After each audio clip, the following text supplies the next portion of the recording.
A while back, I bought a couple of things from AliExpress. I'd always wanted to buy some stuff from there. And so I'm like, what the hell? Why not buy a couple things and try them out? And if you remember the first item we took a look at, that handheld monstrosity, I believe it was called the X1, that just turned out to be straight garbage, which wasn't a surprise for what I paid for it. But then another thing that I bought that I, until recently, had totally forgotten that I had was something called the Super Mini SN-02, which is a great name. It just rolls off the tongue. But who knows, maybe this will actually be good. So sit back, relax, and let's check out the Super Mini SN-02.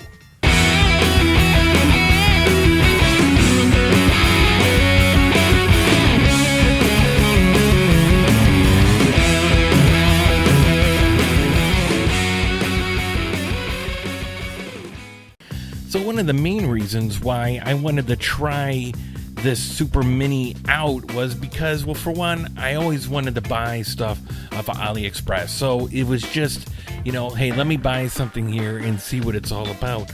But another thing is, a lot of people that I know, both friends and family and coworkers, are always saying, I want to get my kids the, NES Mini or the Super Nintendo Mini, but I can't find it anywhere. And I have to tell them, you're not going to probably find it, at least in the stores, because it's not being made anymore. And then they always ask, they say, well, I see these minis on, maybe Marketplace or, Amazon or eBay. And I said, well, those aren't necessarily the same things. Those aren't made by Nintendo.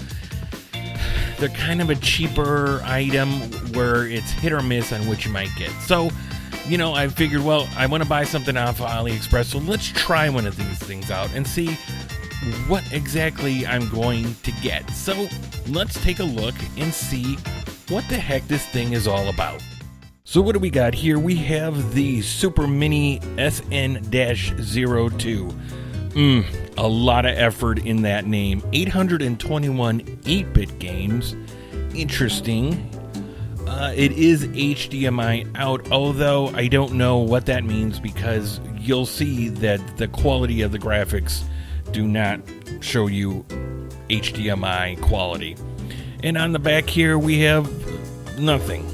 So, let's take a look on the inside. What are we getting with this thing? Well, we actually get quite a bit. We get all the cords we need. We get the power cord with the dongle attached, which actually in my case gives it a lot of credit here. Don't get that up too often. Hey, an HDMI cord. All right, not too bad. And a couple of what looks like Super Nintendo controllers, but with the pin out on the end of the cord for like a Sega Genesis controller. Interesting. I mean, it feels cheap as far as holding it in your hands, but it doesn't feel horrible. So, okay, whatever. We get two. Hooray. You both look alike.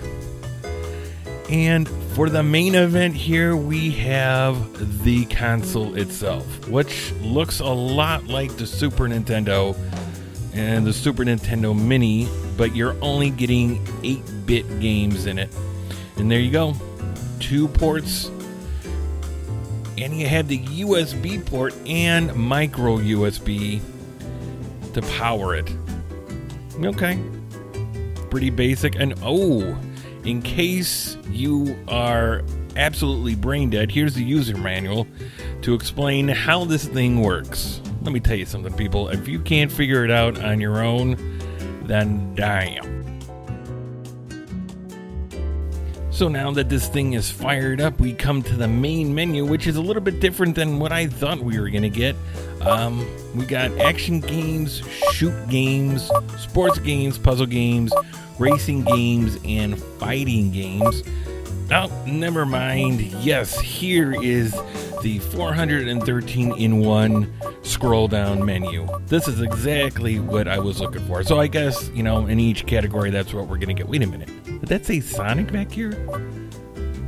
Let's try out Sonic. Let's see what this is about. And, oh. Okay. I don't know what version of Sonic this is, but we're gonna give it a shot here. And, you know, is this a Game Gear version of Sonic? I don't know, because when I did the review on the that cheap handheld, the X1 or whatever it was, Gary from Rock Solid Gaming corrected me on the Super Mario USA version and said that was what it was called in Japan. So I don't know if this is just some kind of game hack, or it looks like maybe something off of Game Gear. I don't know. Alright, well, let's try something that we're a little bit more familiar with. Super Mario Bros. 3 from the NES. And right off the bat, it's looking pretty okay.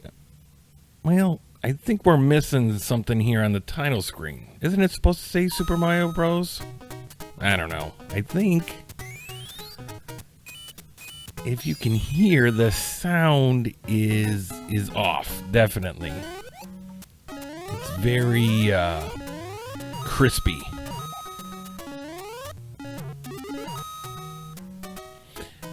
And for, you know, an HDMI game here or console here, it is, you know, the graphics are very soft, and oh my god, the screen tearing is just horrible on this thing.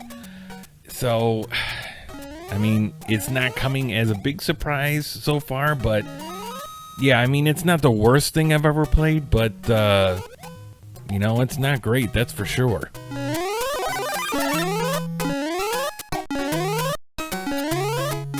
Okay, let's see if we can find something else that we're a little bit familiar with. Rockman. I wonder if that means Mega Man. Yep. Rocket Man was what they called it in Japan. So, yeah, I mean, definitely looks like it. You know, a lot of screen tearing, though. I don't know what's running this thing, but to where you would need this much screen tearing, but evidently it's something that's not all that powerful. Although I will say, so far, from what I've played, there's no lag. I mean, not really. And the controls are pretty responsive. There is a positive there.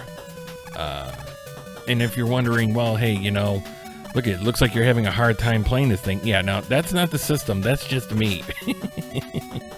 That's just me not being a good player here, for sure. But yeah, there's Mega Man, Mega Man 3 or Rocket Man. Yeah, it's okay. It's doing all right.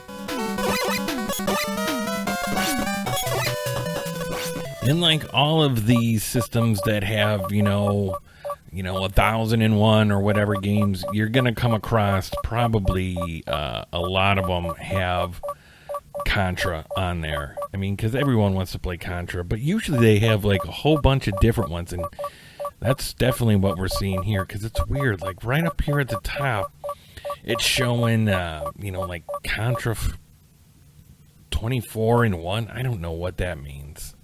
Super Contra 7. Oh, okay. I don't know what all these different Contras are, but we'll try the first one. God, look at that screen tearing. It's just so bad. But let's see what we got here. Okay. Well, it looks like in the actual game, the graphics are super saturated. You're going to see that here coming up pretty soon, because we're going to play RBI baseball, and not horrible. I mean, I keep saying it's not horrible. It's not good, though. Don't get me wrong. This thing is definitely bad and not worth the money. You can definitely find something better than this. And I know, a lot of people aren't just going to go out and make a Raspberry Pi, your average Joe person, but I don't think this is the answer either.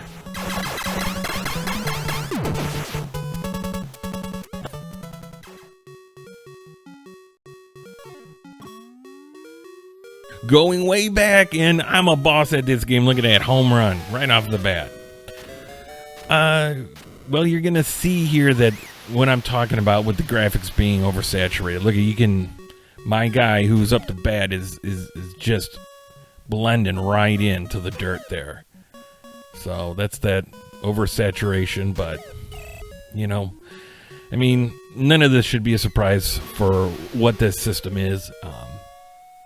Yeah, it's playing fine. I mean, yeah, you're still getting the screen tearing, but I mean, the game itself is actually playing pretty decent. Alright guys, well hey, thanks for tuning in and watching this. I hope you enjoyed my review of this thing, even though it was absolute garbage. If you like this video, hey, don't forget to click the like button, and if you're not subscribed already, dude, subscribe. Alright guys, thanks for tuning in, and I'll catch you later.